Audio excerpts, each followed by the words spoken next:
Olá, tudo bem? Bom dia.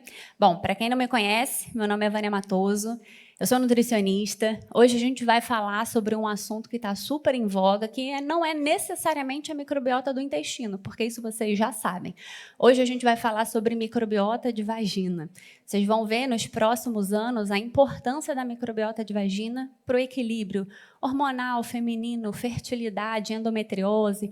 Então, eu já dei aqui um spoiler, né? Mas eu quero saber de vocês. Será que a microbiota do intestino influencia na composição da microbiota da vagina, sim ou não? Sim. O que a gente vê na nossa prática clínica? Mulher com candidíase de repetição, o intestino dela é bom? Vaginose, Gardnerella, tricomona, o intestino dela é bom? Fertilidade, mulher com infertilidade ou com falhas de implantação, subfertilidade, o intestino dela é bom? Então, existe um link que a gente começou a descrever mais em literatura há pouco tempo, onde a gente fala de uma microbiota de intestino, microbiota de vagina, e a gente fala também sobre o ovário, né? Então, está tudo conectado, não tem mais como a gente segmentar as nossas pacientes, né? O todo é uma coisa só. Bom, tem essa minha frase aqui que eu adoro e que eu concordo 100%, que a nutrição não trata tudo, mas sem ela você não vai tratar nada, né? Não é querendo puxar a sardinha para o nosso lado da nutrição, mas já puxando, a gente é maravilhosa mesmo. E não tem como a gente não concordar com isso, porque todas as pesquisas que a gente vê atualmente no PubMed jogam luz para quem, gente? Para a nutrição, para o estilo de vida, para o que a gente come, para as nossas decisões diárias, né? Então, tudo que chega lá no nosso trato gastrointestinal vem da onde? Da boca. Não tem como eu dissociar o que a gente come da nossa saúde no longo prazo, uma vez que a microbiota intestinal se mete em tudo, porque o intestino é um fofoqueiro, né? Então, tudo o que acontece no intestino é comunicado não só para o intestino, mas para todos os órgãos e tecidos aos quais ele tem link, tá? Bom, então, a grande questão aqui que a gente tem estudado nos últimos anos é como a microbiota do intestino vai influenciar na microbiota vaginal. Por que mulheres com Gardnerella de repetição, Cândida de repetição, infertilidade, endometriose têm um intestino ruim? Quais são os links? Quantas de vocês tratam pacientes que têm Cândida por 5 anos, por 10 anos e ninguém trata? Quantas de vocês, a paciente chega no consultório e ela fala assim, olha, doutora, eu já tomei fluconazol, mas para mim não resolve. Então, como não resolve, eu parei de tomar, não é verdade? E ela continua com aquilo. A Cândida faz uso capião do corpo dela, né? Então, existe um outro caminho. E esse caminho começa com a nutrição. Então, o tratamento de candidíase e vaginose tem que participar a nutrição, né? Possivelmente tem médico aqui? Tem médico? Sim, né? Vocês já trabalham com nutricionista de equipe multidisciplinar, que é essencial, tá, gente? Então, especialmente se você trabalha com essa área, né, fertileuta, ginecos, né, e até os nutrólogos, porque essa queixa de candidíase e alterações vaginais é cada vez mais comum, tá? Primeira coisa que a gente tem que ter clareza é que o intestino ele vai funcionar como um reservatório extravaginal de fungos e bactérias potencialmente patogênicas. Então, aquilo é como se fosse uma piscina de bactérias e leveduras que, por conta da proximidade, conseguem migrar e colonizar o ambiente vaginal. Quantas das nossas pacientes têm infecção urinária de repetição? Que toma remédio, não melhora, é cistite da lua de mel, paciente em climatério, paciente na menopausa, que não consegue melhorar de infecção urinária de repetição e vive à base de antibiótico. Né? Então, se eu não olhar para esse intestino, eu não consigo devolver saúde vaginal para ela. E ela vive uma vida toda com esse dilema, tá? Até a Anitta, né? Pensa, se até a Anitta com cistite da lua de mel, que trouxe essa discussão, né, para a rede social, né, o que foi ótimo, né, porque aí as pessoas começaram a falar sobre essa cistite da lua de mel, que é a infecção urinária pós-coito. Né? Então, quantas das nossas pacientes vivem isso e usam macrodontina de forma profilática? Vocês já tiveram paciente assim? Porque eu tenho. Né? Então, será que é esse o caminho? O que a gente não está vendo? Quais são os links que a gente não está enxergando? E é isso que eu quero mostrar para vocês hoje. Bom, Vocês já sabem como o intestino é. Complexo, diverso, quanto mais bactéria, melhor. Complexidade, diversidade microbiana no intestino está associado à saúde intestinal, é um marcador de saúde intestinal. A vagina é diferente. A vagina é completamente diferente do intestino no que tangencia a sua composição. A vagina não é bagunça. Então, a vagina não quer um monte de bactéria, ela não gosta disso. A vagina é a festa VIP do nosso corpo, né? Então, enquanto o intestino é um ônibus lotado de bactéria, a vagina é completamente diferente, tá? E a gente vai falar disso. Bom, então esse trato vaginal saudável, ele é composto de quê? Lactobacilo, tá? Então, ali na vagina, a gente quer uma composição de bactérias ácido-láticas. Por quê? Qual é a função do lactobacilo nesse ambiente vaginal? Produzir ácido lático para o pH cair para mais ou menos 3,5. Isso se torna uma barreira imunológica. Barreiras ácidas são barreiras imunológicas. Nós, mulheres, temos 2 barreiras ácidas. Quais são? Vagina. Qual é a outra barreira ácida? Estômago, né? Então, estômago e vagina são as 2 barreiras ácidas que nós mulheres temos. Para que a gente quer uma barreira ácida? Para impedir que bactérias do meio externo alcancem e colonizem o meio interno. Então, quando eu tenho a presença de bactérias ácido-láticas no ambiente vaginal, eu produzo o ácido lático, o pH cai para 3,5 e esse ambiente fica inóspito para bactérias e leveduras potencialmente patogênicas ou oportunistas. Todas as vezes que eu quebro a barreira ácida, eu me torno suscetível a infecções bacterianas ou fúngicas. Porque esse pH é um meio de equilíbrio, de homeostase. Então, eu não posso corromper pH. A gente não vê isso com paciente que usa prazol? Que muda o pH do estômago, o que ele faz? Cibo. Porque o pH que era para estar 1,5 vai para 5,5, o que acontece? Crescimento de bactéria no delgado. Se eu corrompo a barreira ácida vaginal, eu acabo fazendo infecção urinária de repetição, gardnerella, tricomoníase, candidíase. Então, eu tenho que recuperar essa barreira ácida. E isso a gente recupera recuperando essa microbiota vaginal. E eu vou explicar para vocês como é que a gente consegue fazer isso, tá? Então, lembra que eu falei para vocês que microbiota de vagina e intestino é completamente diferente. Enquanto que no intestino a gente constrói o racional de quanto mais melhor, na vagina não. Na vagina, mais bactéria está associada a síndromes polimicrobianas. E a gente não quer isso, porque senão a gente tem perdas gestacionais, abortos, desfechos gestacionais negativos, infertilidade, aumento de dor pélvica em mulher com endometriose. Então, na mulher, a gente não quer excesso de bactéria. Na vagina feminina, a gente quer esses caras aqui. Por ordem de predileção, tá? Porque lembra que eu falei que vagina não é bagunça. Isso aqui tem uma ordem, né, por trás. Então, a microbiota, o lactobacilo que a vagina mais gosta, se chama L. crispatus. L. crispatus é a microbiota predominante daquela sua amiga que nunca teve cândida. Que ela fala assim, candidíase? Não sei o que é. Né? Eu até falo para ela, fala baixo. Porque 75% das mulheres vão ter candidíase pelo menos uma vez na vida. Dessas, 10% vão conviver com a candidíase durante anos. Então, pensa, né, no quanto de paciente precisa do nosso conhecimento. Então, L. crispatus é o melhor tipo de lactobacilos que a gente pode ter na vagina. Por quê? Um grande produtor de ácido lático.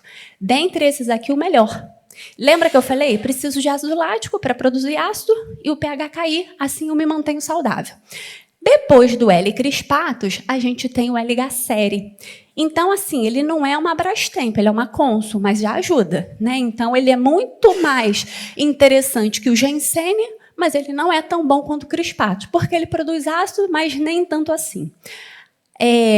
O L-iners, ele já é meio Maria, vai com as outras. Então, a depender do ambiente que ele está inserido e dos outros tipos de bactéria que colonizam aquele ambiente, ele pode agir até como uma espécie mais patogênica, inflamando aquele ambiente vaginal.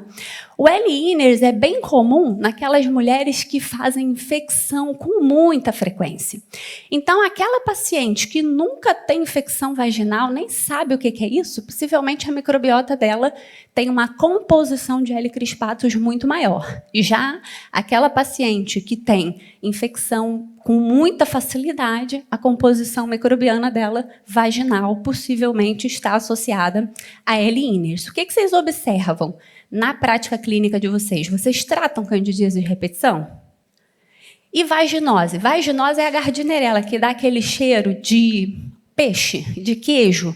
Tá? Pode ser tricomona, né, que aqui a gente está falando de parasita, mas esse cheiro alterado que a mulher fica muito desconfortável, porque na cabeça dela tem associação com limpeza. E não tem associação com limpeza aqui. Tá? Assim como candidíase, né, que às vezes elas falam, poxa, doutora, mas eu sou tão cuidadosa, eu uso isso, eu uso aquilo, e não tem a ver com isso, tem a ver com a composição desse ambiente vaginal. E aí é o seguinte, então, o que os lactobacilos estão fazendo lá na vagina? Produzindo ácido lático, produzindo bacteriocina. Bacteriocina tem aquela atividade antimicrobiana. A gente não tem no intestino também bacteriocinas? Então, ela tem uma atividade bactericida justamente o quê? Para competição, para evitar que bactérias patogênicas e leveduras consigam crescer naquele ambiente. E a gente tem moléculas ativas de superfície para diminuir a chance de adesão. Se tem menos adesão da bactéria à superfície, eu diminuo a chance de colonização. Tá? Então, esse ácido lático vai manter a homeostase da vagina, ele é produzido pelo epitélio, mas basicamente pela microbiota. 80% pela microbiota. Por isso que eu preciso de uma microbiota vaginal saudável, né?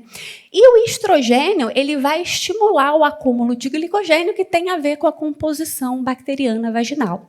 Então, é por isso, e a gente vai falar um pouquinho mais da importância do estrogênio para isso, é por isso que a mulher flutua ao longo do ciclo. Não tem paciente nossa que fala assim, não, eu fico ótima, mas quando eu ovulo tudo piora, né? E não tem outras mulheres que falam, né? Olha, agora que eu estou no climatério, que eu estou na menopausa, caramba, eu estou tendo muita infecção, não sei o que está acontecendo. Porque o estrogênio, ele participa do estabelecimento da microbiota da vagina. Então, quando eu tenho essa alteração, nós, né, mulheres mais jovens, ao longo do ciclo, eu posso alterar a composição transitoriamente da vagina, que a gente chama de disbiose transitória. E à medida que eu envelheço, aí, de fato, eu mudo de forma muito importante essa composição bacteriana vaginal. Então, vamos lá. O que pode impactar a composição da microbiota da vagina? Só beber uma aguinha.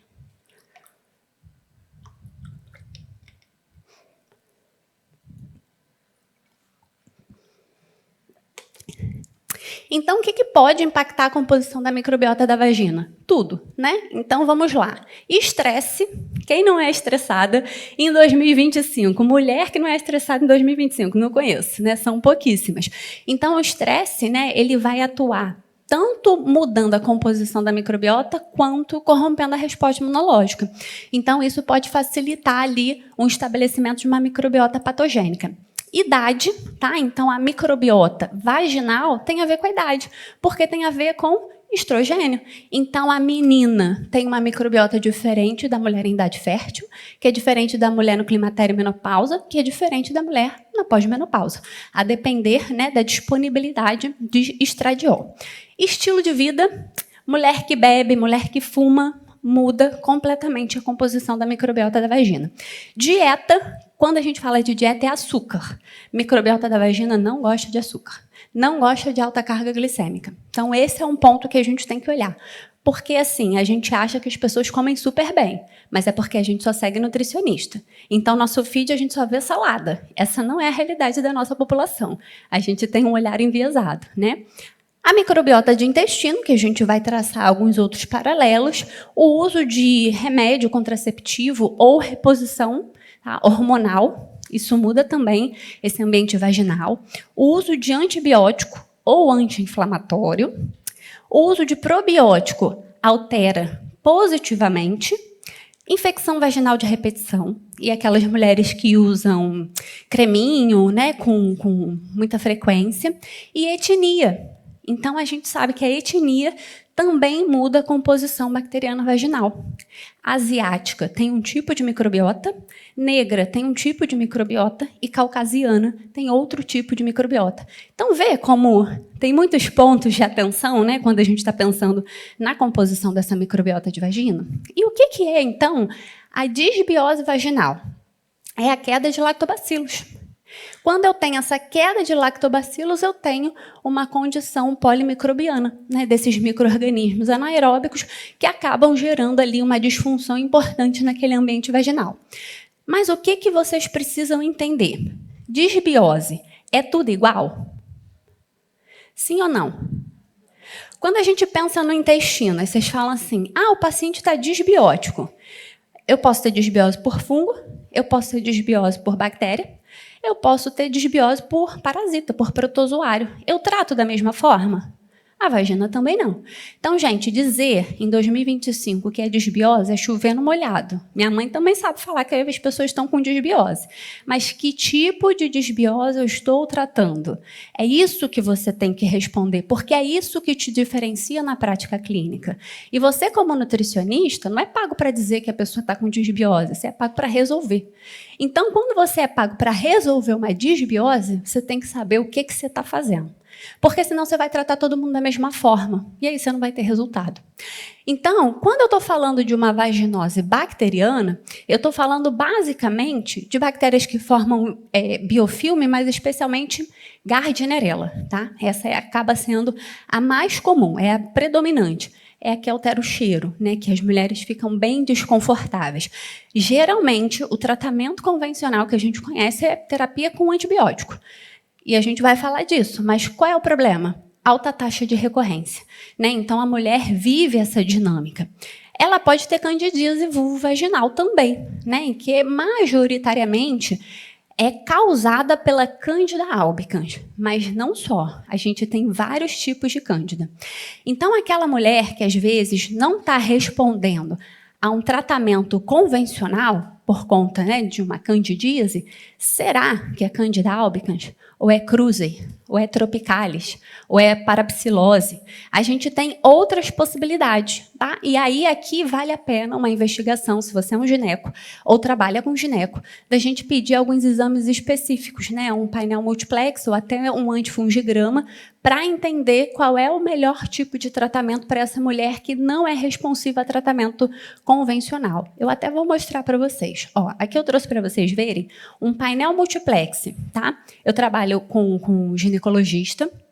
Esse painel multiplex é um painel para IST. Como é que você vai solicitar? Você não, o médico. Painel multiplex para IST. Ele vai trazer um panorama muito maior desse ambiente vaginal. Ou você, nutricionista, pode pedir um teste de microbiota de vagina, desses que a gente compra, né? Tipo de intestino, a gente pode fazer de vagina hoje em dia. Tem empresas especializadas nisso. Porque qual é a ideia? Eu conseguir identificar a composição dessa microbiota vaginal. Essa paciente aqui era uma paciente que veio para mim, endometriose, é uma paciente que veio com cândida de repetição. E a médica dela, gineco, que é uma amiga minha pessoal, que me indicou, e ela tinha pedido o painel, né, IST. A microbiota de vagina dela era um caos. Ó, ela tinha cândida, ela tinha HPV. Quem tem cândida tem mais chance de ter HPV? Sim ou não? Sim, tá? Quem tem candidíase de repetição tem mais chance de ter HPV. Ela tinha ureaplasma parvo, né? Então, se tiver algum gineco aqui, você pode me corrigir, mas usualmente ureaplasma parvo, eles falam que não precisa tratar, né? Para que vai tratar? Quando que trata? Especialmente quando essa mulher tem alguma questão com fertilidade e está tendo perdas sucessivas ou falhas de implantação. Aí é quando eles começam a pesquisar se existe ureaplasma parvo. O tratamento é antibiótico, doxiciclina, que é o que resolve isso aqui, mas qual é o problema da ureaplasma parvo? Como é uma bactéria, ela vai acabar alterando a composição de lactobacilo. E se eu altero a composição de lactobacilo, eu não fico mais suscetível à cândida? Então, quando a gente está tratando essa mulher com uma candidíase que a gente não consegue resolver, vale a pena a gente se questionar, será que é só fungo? Ou tem alguma outra bactéria por trás que está minando o estabelecimento de lactobacilos nesse ambiente vaginal? E usualmente tem. Porque toda vez que você trata candidíase de repetição, você está tratando uma disbiose bacteriana. Fisiologicamente, não tem como isso não ser verdade. Por quê? Por que a cândida não cresce no ambiente vaginal? O que mantém a cândida em quantidades ajustadas no ambiente vaginal? Duas coisas, microbiota e sistema imune, microbiota bacteriana e sistema imune. Então, se eu tenho um sistema imune forte e se eu tenho uma microbiota que compete com a levedura, não tem como a levedura crescer. Então, toda vez que vocês estiverem tratando cândida de repetição, vocês estão tratando uma disbiose bacteriana. Não necessariamente eu preciso estar tratando ureaplasma, mas eu sei que existe um prejuízo em lactobacilo. Porque, do contrário, a cândida não cresceria. E não é incomum que vocês estejam tratando o SIBO e vocês talvez não tenham pescado essa informação. Tá? Então, aquela mulher que, caraca, nada resolve, meu Deus... É comum que essa mulher tenha SIBO e é comum que haja uma disbiose bacteriana para além da falta de L. crispatus. Às vezes ela tem ureaplasma parvum presente, ela tem ali um micoplasma, né? Então ela tem uma microbiota de vagina e intestino muito confusa. E é por isso que ela não melhora com um tratamento muito básico, tá? Então esse aqui vale a pena a gente pedir para o médico, pedir para a gente, né, o painel multiplex, para que a gente consiga entender exatamente o que a gente está tratando. E como é que o estilo de vida pode influenciar na disbiose vaginal? Bom, hábitos que aumentam fungos ou bactérias, estresse crônico, uso de antibiótico, fungicida, anti-inflamatório de forma crônica, tá? Então, se é esse paciente que acaba utilizando, né, de forma muito regular por N motivos, e não é incomum que essas pessoas tenham imunidade baixa. Já perceberam? Ela fala assim, nossa, eu fico muito gripada, eu fico muito doente, passa um vento, eu espirro, né? Justamente essa mulher com candidíase de repetição. Estilo de vida sedentário, por quê? Se eu sou sedentária, eu não consigo modular esse ambiente intestinal, logo um prejuízo vaginal.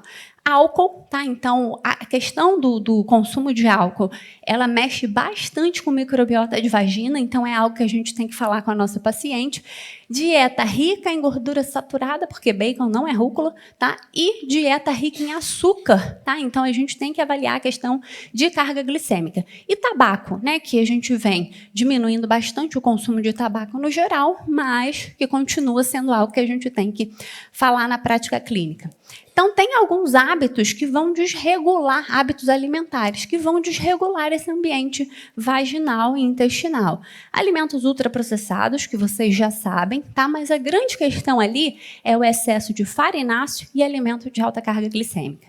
Essa mulher que faz muita infecção vaginal de repetição, a gente tem que prestar muita atenção nesses dois. Farináceo, açúcar, dieta de alta carga glicêmica, a gente tem que tirar o máximo possível que a gente puder disso na vida dessa paciente. Até porque muitas delas são constipadas. E quanto mais farináceo, mais constipação. Independente de ter glúten ou não. Com glúten piora. Mas o farináceo, no geral, resseca o bolo fecal. Especialmente da mulher que já não faz cocô, né? Então, ela está precisando de alimentos emolientes. E não alimentos que deixem aquele ambiente intestinal mais seco. Lactose, gente, a gente não tem estabelecido isso em literatura como guideline, que quanto mais lactose, mais fungo. Na minha prática clínica, eu vejo uma relação direta, mas como revisão, como guideline, a gente não consegue estabelecer ainda esse link científico. Mas qual seria aqui a possibilidade? É um disacarídeo, né? Um açúcar de muito fácil acesso. Então, com isso, a microbiota acaba utilizando ele da forma que não deveria. Então, na minha prática, eu retiro. Tá? E como eu falei para vocês, o consumo de álcool, que é algo que eu negocio bastante com as minhas pacientes. Qual é o álcool menos pior para essa mulher? Gin. O gin acaba sendo menos pior. Aqui eu sei que vocês têm hábito de vinho, né? Mas o vinho é a pior opção para essa paciente, tá? Mas eu sei que aqui, como é mais frio, vocês sofrem, né? Inclusive, eu tenho uma reclamação, porque eu achei que eu ia para cá, vinha para cá pegar 8 graus, está 16. Não, gente. Eu vim para cá para sentir frio. Eu estava em São Paulo, estava 8, aqui está 16. Não, eu estou esperando aqui 3 graus, porque aqui é frio, né? Então, o açúcar, ele acaba sendo ali um ponto importante quando a gente quer tratar microbiota de intestino e de vagina, reduzir isso na vida da nossa paciente, mas a gente aqui tem um outro impasse, porque essa mulher tem uma necessidade de doce, já percebeu? Ela tem um craving, né? Então, ela quer comer doce o tempo todo, e aí aqui a gente vai ter que negociar. Eu acabo usando muito na prática chocolate, né? Porque majoritariamente todo mundo gosta de chocolate, né? Então eu coloco ali um chocolate que não tenha açúcar, né? Que seja adoçado com stevia, que não tenha leite derivados, e a gente consegue passar por isso sem muitas questões. Agora, se a sua paciente tem também muita queixa de alteração de microbiota de vagina, vale a pena você fazer uma análise da questão de glicose e insulina. Tem alguma coisa errada, possivelmente, nesse metabolismo de glicose e insulina, tá? Porque a gente sabe que é fator de risco o excesso de glicose e insulina para alteração desse ambiente vaginal. Então, o que a gente vê? Hemoglobina glicada aumentada, obesidade. Obesidade é fator de risco direto para alteração de microbiota de vagina. O que a gente tem na literatura é o aumento de MC, muda a microbiota do intestino e muda a microbiota de vagina de forma direta, tá? Especialmente para fungo. Por quê? Porque a glicose e a insulina, geralmente, nesses pacientes está aumentada. Então, ela acaba dando substrato para essa bactéria intestinal e o fungo crescer. Aumento do consumo de carboidrato, gestação, diabetes gestacional. Quantas tantas são as nossas pacientes que engravidam e ficam fazendo candidíase de repetição, infecção urinária de repetição, e especialmente aquela que tem histórico positivo. Então, aquela paciente que já tinha isso antes de engravidar, né? Então, essa paciente, a gente tem que fazer aquele preparo gestacional para tratar desse ambiente intestinal antes dela engravidar, porque a tendência é que, se ela tem um histórico positivo durante a gestação, ela faça alterações microbianas vaginais. E o uso de estrogênio, né? Então, a reposição por pílula ou por terapia de reposição hormonal. E tudo isso poderia mudar metabolicamente, hormonalmente a paciente, isso acaba aumentando as chances de candidíase ou vaginose. Então, se com tratamento farmacológico a gente tem altas taxas de recorrência, qual é a chave para o sucesso? Como é que a gente trata essas pacientes? Então, a gente vai fazer tudo isso aqui. Um tratamento multidisciplinar, né, com médico, nutricionista, mudança do estilo de vida, melhora do padrão alimentar e o manejo do intestino, porque assim a gente consegue reconstruir essa microbiota saudável, impedindo a proliferação desses micro-organismos oportunistas. E como é que a nutrição, por si só, vai ajudar essa mulher? Né? A primeira coisa é a gente ajustar a densidade energética da dieta dessa paciente, porque o excedente calórico também pode favorecer uma alteração microbiana vaginal, especialmente se ela está fazendo uma dieta hiperglicídica, tá?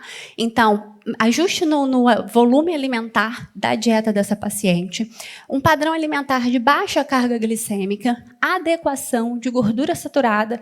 Então, ali a gente vai trabalhar com aqueles 7% do valor energético total da dieta, tratar e prevenir deficiências vitamínicas. Essa mulher tem muita alteração de status nutricional. A ferritina é 12, a vitamina D é 20, o magnésio é baixo, o zinco dela é baixo. O zinco é um marcador indireto de saúde intestinal. Então, aquele zinco de 65, 50, não tem como ter imunidade de mucosa com zinco de 50 a 67 plasmático. Qual é o valor que a gente vai buscar? Próximo de 100. Tá? Então, a gente vai buscar uma ferritina de 75, um zinco mais alto, a gente vai buscar uma vitamina D ajustada. Tratar e prevenir deficiência de ferro, de zinco e de cálcio, consumo adequado de antioxidantes para prevenir a inflamação e consumo de prebióticos, tá? E aqui eu trouxe também, só para mostrar para vocês, né, que é super interessante que a gente avalie IgA fecal dessas pacientes, porque usualmente a IgA fecal delas é baixinha. Aqui, ó, 3 pacientes minhas diferentes, com candidíase de repetição, isso aqui é um coprológico, isso aqui é um GI-MAP, mas a gente vê, né, como é baixa a imunidade de mucosa dessas pacientes. E é baixa no intestino e é baixa na vagina. Isso aqui é fator de risco para cândida de repetição e SIBO de difícil difícil o tratamento. Aquele paciente que trata cibo 3, 4, 5, 6 vezes e ninguém consegue resolver. Não tem imunidade de mucosa, né? Se não tem imunidade, como é que a gente resolve esse desequilíbrio? Não resolve, tá? Então, vale a pena? Vale.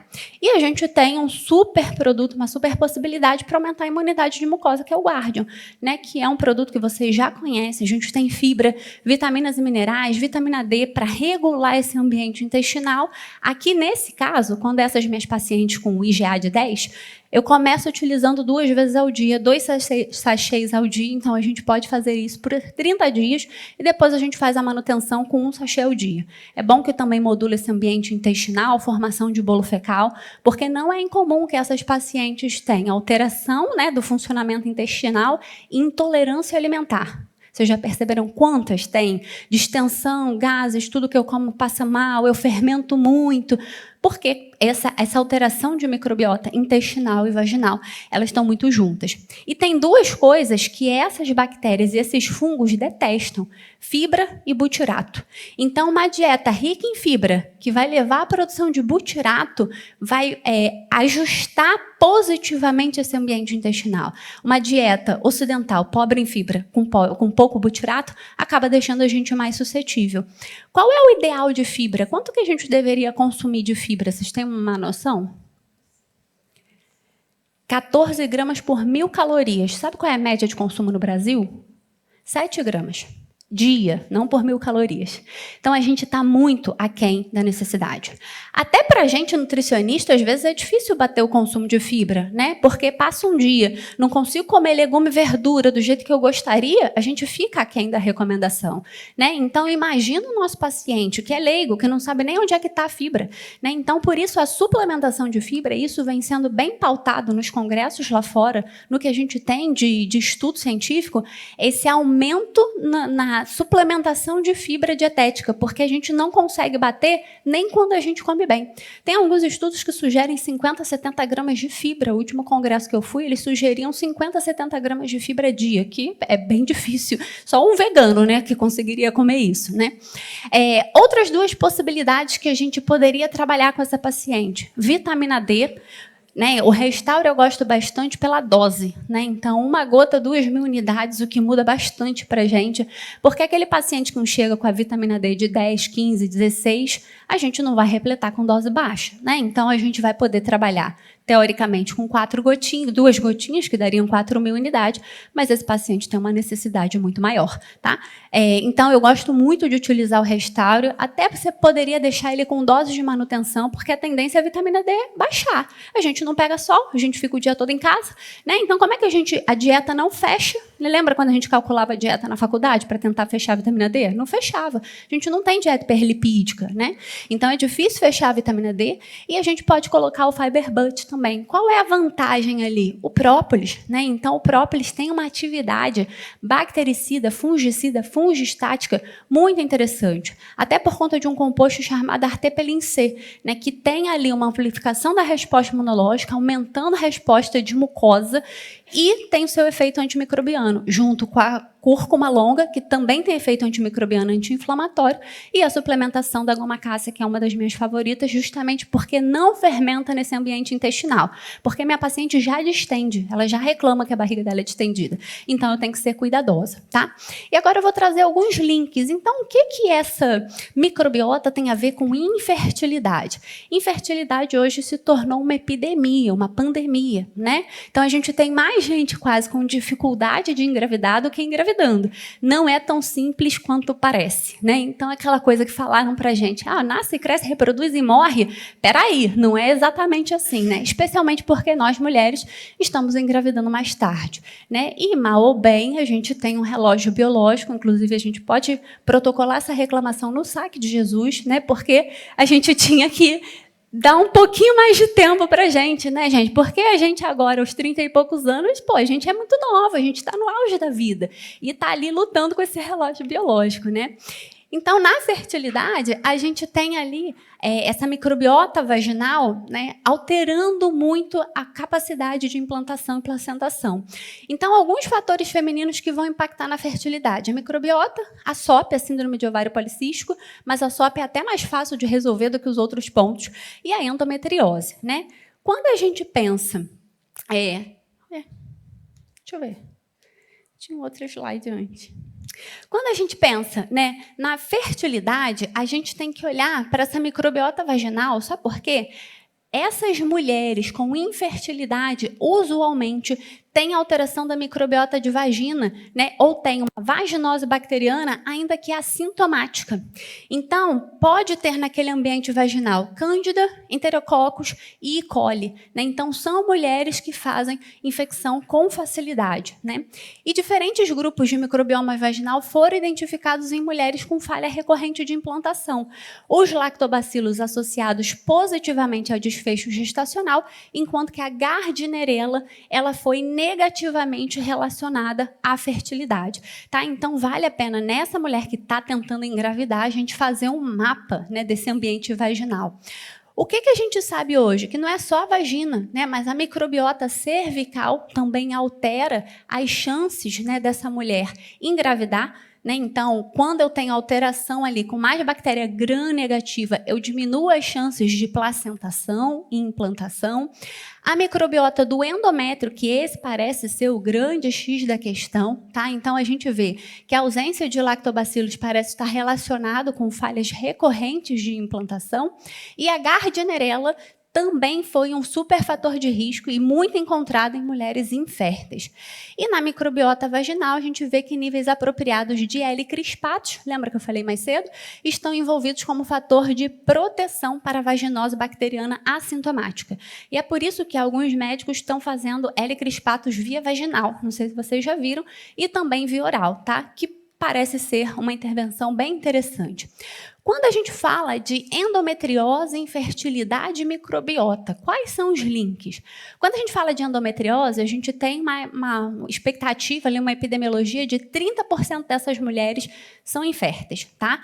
Quando a gente fala de subfertilidade, esse valor pode ultrapassar 50%. Qual é a epidemiologia no Brasil de endometriose? 1 para cada 10 mulheres. Mas a gente tem sorte, nós somos um dos melhores no mundo em rastreio e tratamento, por incrível que pareça. Tá? Por quê? A mulher com endometriose demora de 7 a 10 anos para receber seu diagnóstico. O tempo para diagnóstico é muito grande. Tá? E isso é um problema que a gente tem que tentar resolver na prática.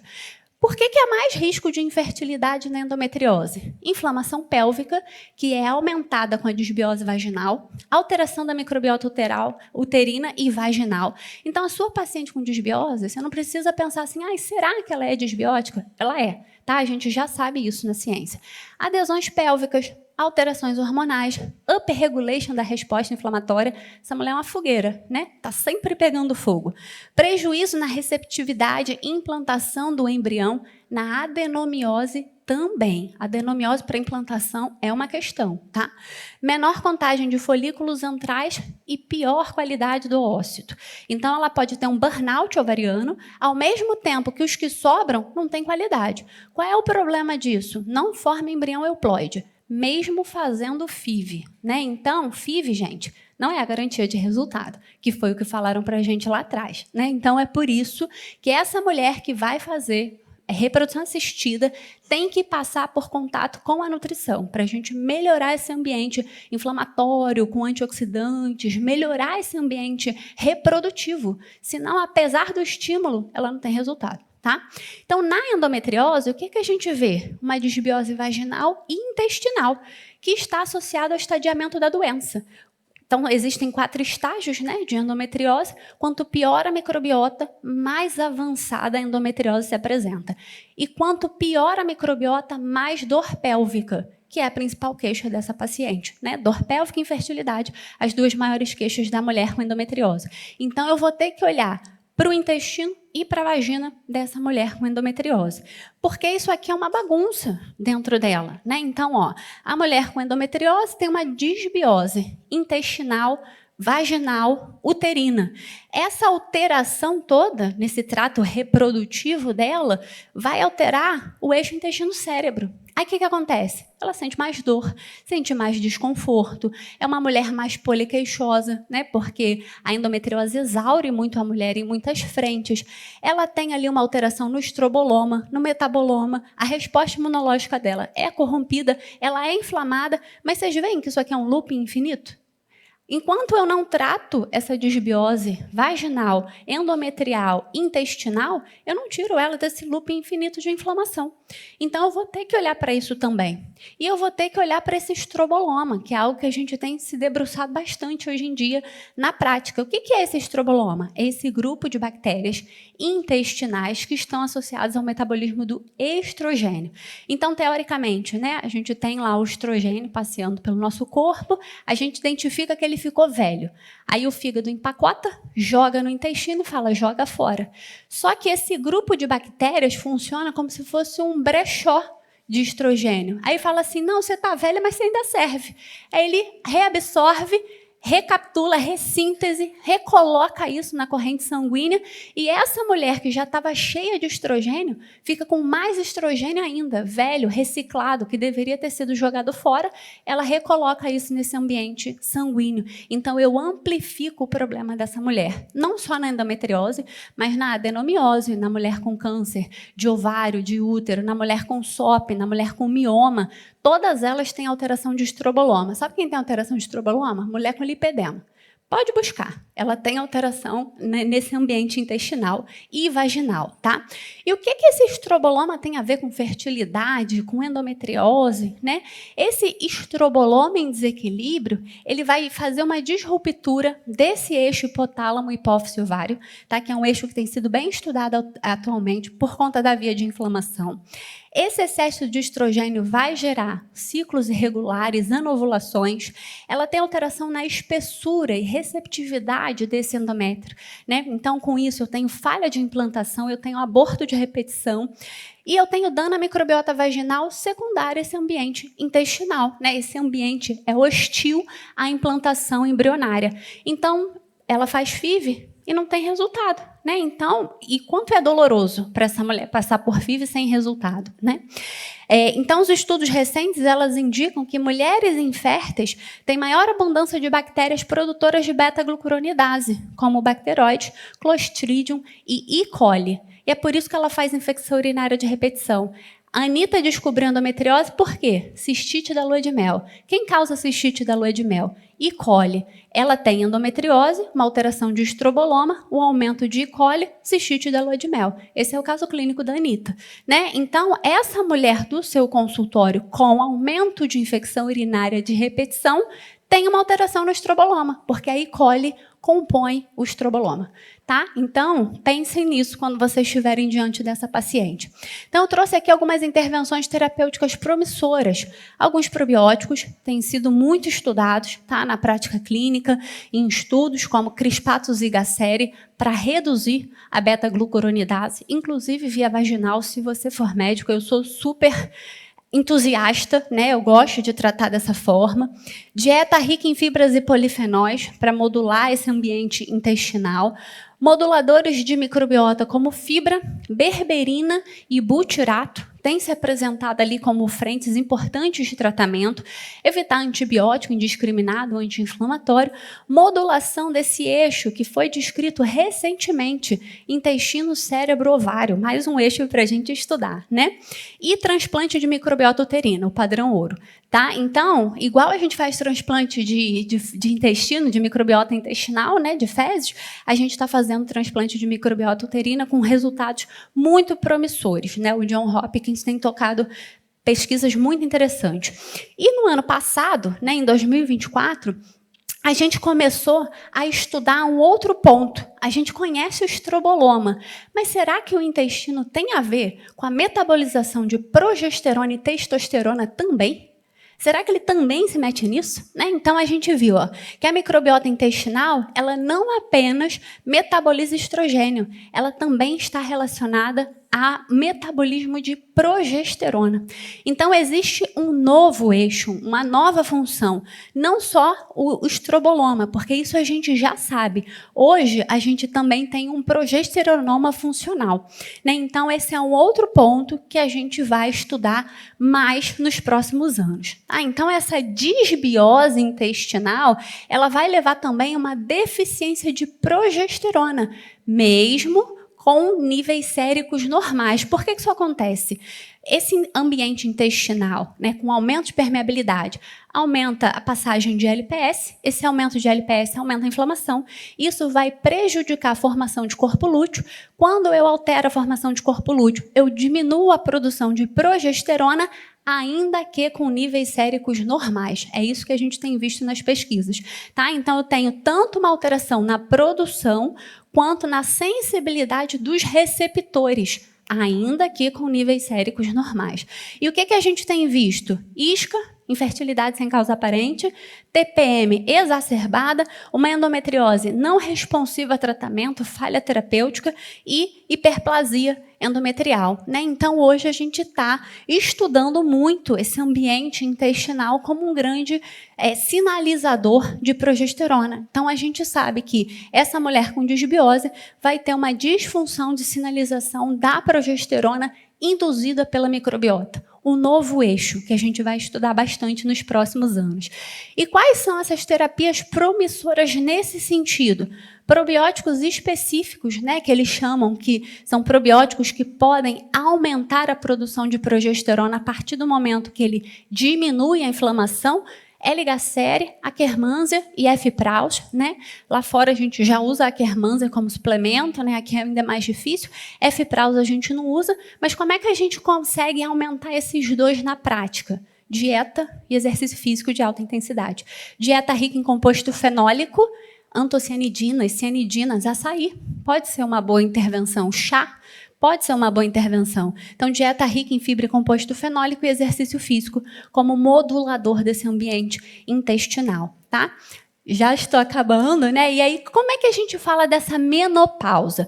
Né? O que a menopausa tem a ver com essa microbiota? Olha esse jornal de 1910. Ônibus entrou na casa humilde e foi apanhar velhinha de 42 anos. Espera aí, velhinha de 42 anos? Isso em 1910, né? 42 anos, hoje a gente está na flor da idade, a gente acabou de nascer, né? Então, gente, envelhecer é um privilégio. Envelhecer é o que acontece quando a gente tem sorte. E hoje, felizmente, a gente está vivendo mais, mas a gente quer viver melhor, né? E para isso eu tenho que conhecer e entender as mudanças dessa mulher ao longo da vida dela. Porque a nossa microbiota não é estável ao longo da vida. Nós somos mulheres de fases, né? E qual seria a novidade? Que a gente vai mudar a microbiota ao longo da vida a depender, né, da disponibilidade de hormônio? Nenhuma, né? E olha só, a lista da Forbes, que foi publicada ano passado, das 100 mulheres mais poderosas do mundo, mais da metade tem 50 anos. Né? Então, mais da metade das líderes tem mais de 50 anos. São mulheres com alta capacidade produtiva, são mulheres que ainda têm muito para viver. Mas elas querem viver bem, elas merecem viver bem. E a gente vai estudar por elas. Porque até pouco tempo atrás a gente não envelhecia, a gente morria. Mas agora a gente tem a possibilidade de viver mais e melhor. Né? Os sintomas de menopausa são muitos, vocês já conhecem, né? A menopausa, ela não é só um evento endócrino, ela é um evento neurológico, né? A menopausa começa, na cabeça, com irritabilidade, com sudorese, você não consegue dormir. Então, não é só uma questão endócrina, é neurológica, né? Então, a gente vai ter que pensar nessa microbiota, eixo intestino-cérebro, o tempo todo para essa paciente, tá? E qual é o impacto da queda do estrogênio no intestino? Quando eu diminuo o estrogênio, eu aumento a permeabilidade, eu diminuo força de tight junction. Então, essa mulher fica mais permeável. Isso tem a ver o quê, gente? Com inflamação, com resistência à insulina, com ganho de peso.